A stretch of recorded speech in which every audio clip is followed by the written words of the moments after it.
Hello and welcome to the Enthusiast Garage.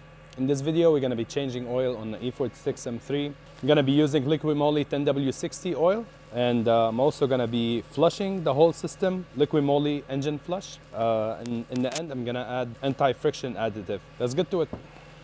Alright, first step of the engine oil flush is going to be to warm up the engine at operating temperature. I had the car running for like a good 5-10 minutes. I just did a quick spin and got it up at operating temperature. Now you just dump the whole can into your engine oil. I do prefer to always turn off the car. Before you want to add the additive, always turn off the car just so it doesn't spray oil on you and lose pressure. So I'm going to be dumping the whole can in the engine.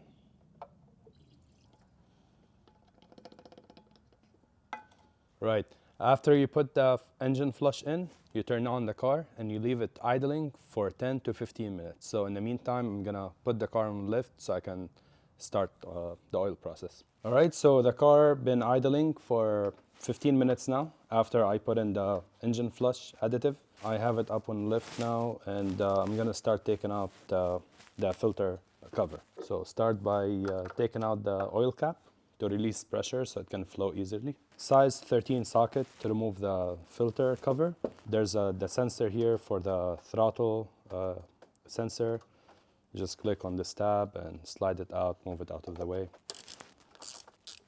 And be careful, everything is very hot because we did warm it up to operating temperature. So the oil gonna be really hot, all the metal gonna be really hot, so be careful.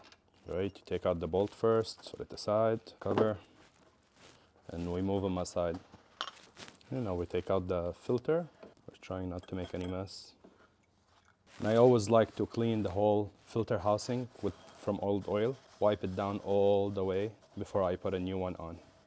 I'm gonna leave some paper towels to soak in the remaining oil. Close the hood and move to the underside now.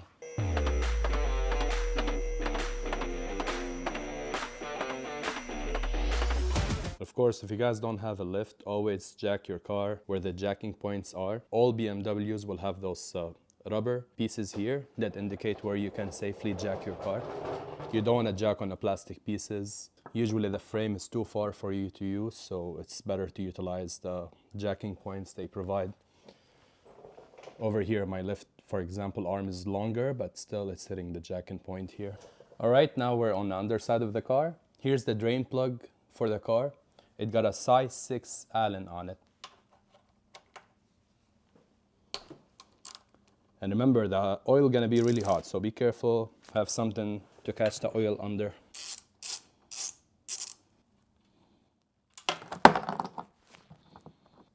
The oil doesn't look bad at all.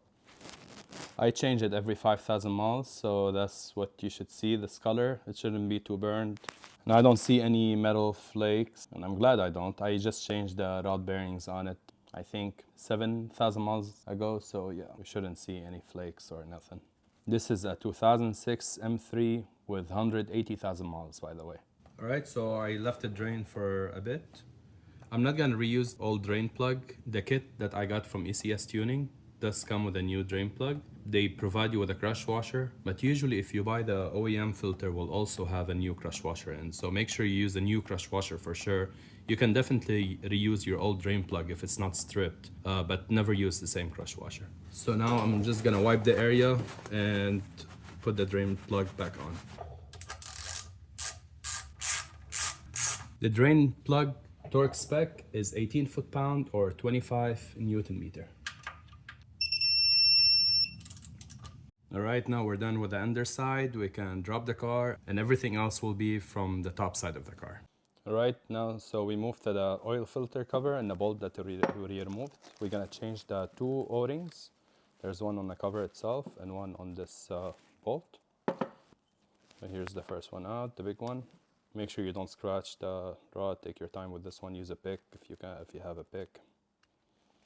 And the other one's out. So this is the OE OEM filter, Mali brand. Always comes with a whole kit. That's why I like to use it. And even their build quality is very high. I like their filters. So here's the new O-ring. And they do give you a crush washer, but we already used one, so I'm gonna save it. They give you the small O-ring, the big one, and they give you the metal washer that's sitting right here. Make sure you do remove the old one. Don't just stack them up. This one's usually smashed on there. That's why it was hard to remove. A lot of people forget to remove it, put a new one on, and you end up having a gap and start leaking. So same thing with any gaskets you put O-rings. Make sure you lubricate them. Either use the old oil that came from the car. I'm just gonna put some WD-40 on it now.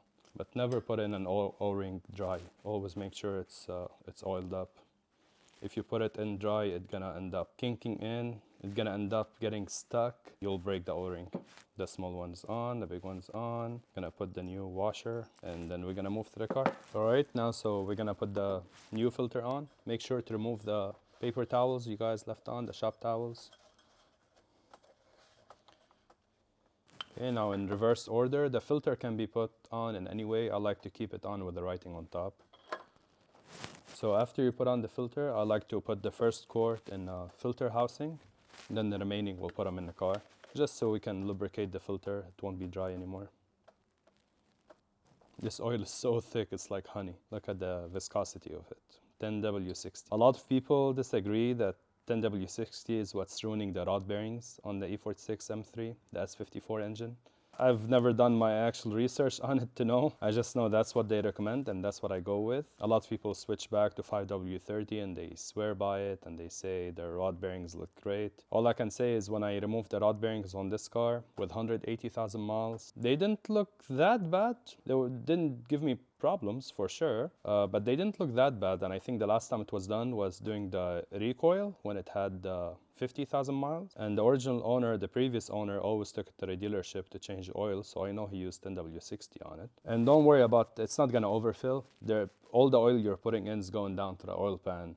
We're just trying to wet the filter over here. Now you put the cover back on. I like to keep the tab pointing front and back. It doesn't matter, it can be in any orientation. Then you're gonna put the bolt back on.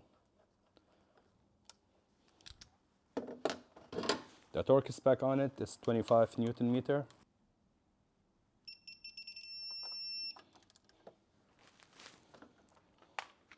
Now click the sensor back on, and then you fill it up with the remaining oil. All right, so the oil capacity on the E46 M3 is 5.8 quarts. So you need the 5 gallon and then 1 liter, 1 quart like I did. I don't want to add the friction, so I'm gonna put it now. I'm gonna put it in the beginning. And the anti-friction is just, it's gonna help with the health of the engine, bearings and valves and all that. I like to always add it. It's only $10. They do have liquid moly, the green colored oil that comes with anti-friction. So honestly, sometimes I get the green one, sometimes I get the blue one that I'm using now, depending on the deal I find when I buy it. If they have a sale on green one, I just get the green one. If they have a sale on blue one, I get the blue one, then get anti-friction on the side.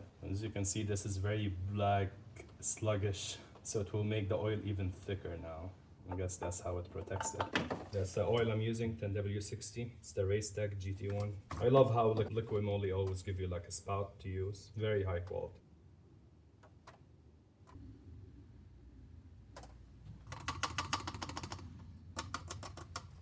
Right, make sure you put the cap back on. Don't forget the cap out.